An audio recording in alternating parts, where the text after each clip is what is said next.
January 1932, Northern Canada. A hunting expedition led by Jimmy and Johnny May starts out across the frozen wasteland for the small Inuit village of Angikuni, located on the desolate Hudson Bay coast. The nearest big city is 200 miles away. They are expecting to find a friendly community of Inuit Eskimos ready to trade furs for supplies. But when the hunters arrive, they find something that turns their blood cold. Every single house in the village is abandoned. Food is left out in the snow. Clothing is strewn about, and dogs are frozen stiff outside each home. In the days following the discovery of the deserted village, rumors began to spread among the locals that the villagers hadn't just disappeared. In some instances, the empty homes would later be found with blood-soaked walls and meat hooks hanging from the ceiling. So while the fate of Angikuni remains a mystery to this day, there are those who believe that the victims were simply unlucky, enough to wander into a hunting ground where their disappearance went unnoticed. Others, however, point to the strange geometric patterns in the snow, believing that they could be evidence of a far more sinister crime, one that could turn man's worst nightmare into reality. They had been taken by another group of Inuit, known as the Inuit, or the people who eat people. These nomadic tribes lived in the very heart of the Canadian wilderness, and were known for their vicious and warlike ways. Stories told of how the Inuit would lure travelers away from established settlements, only to torture and devour them in the most gruesome fashion.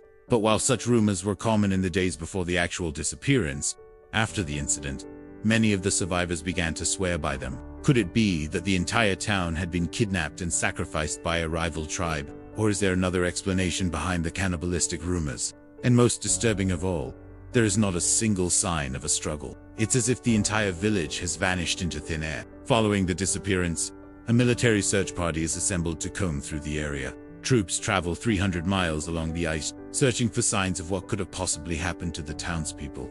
Still, nothing. There are no bodies, no graves, no wreckage, just the deserted village, and a handful of dead dogs. The troops do, however, discover strange geometric patterns in the packed snow outside the town, but they are unable to determine their origin. The entire event is so bizarre that the media dubs it the Lost Colony of Canada. But unlike the Lost Colony of Roanoke, there are witnesses to come forward with first-hand accounts of what really happened in Angikuni. According to their stories, the villagers had been suffering from strange maladies, fever fits, and strange pains that modern science would later identify as a form of ergotism, a disease caused by a fungus that is sometimes found in rye bread.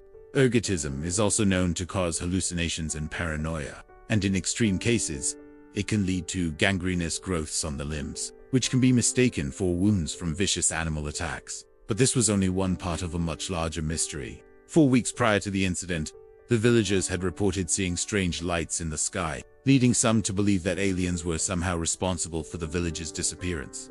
But then there are others who blame something far more sinister. You see, the Inuit people have a long oral tradition dating back thousands of years. And according to their myths, there is a great evil that lies dormant in the ice beneath the earth, a slumbering monster so powerful that it can freeze the hearts of men with a single glance. In fact, the Inuit legends speak of a great catastrophe that occurred in the distant past when the monster was accidentally awakened. As punishment, the earth froze and the monster retreated back into the ice. It is said that every few hundred years, the monster stirs from its slumber, causing the earth to freeze over and claim the lives of everyone in its path. Some believe that this ancient prophecy may have come true in that the people of Angikuni were taken by an unstoppable force of nature and vanished without a trace. But there are others who blame something even more terrifying, something far closer to home. After all, years later, similar tales would emerge from Siberia, where whole villages would suddenly vanish during the brutal winters, leaving behind nothing but their abandoned homes and sled dogs.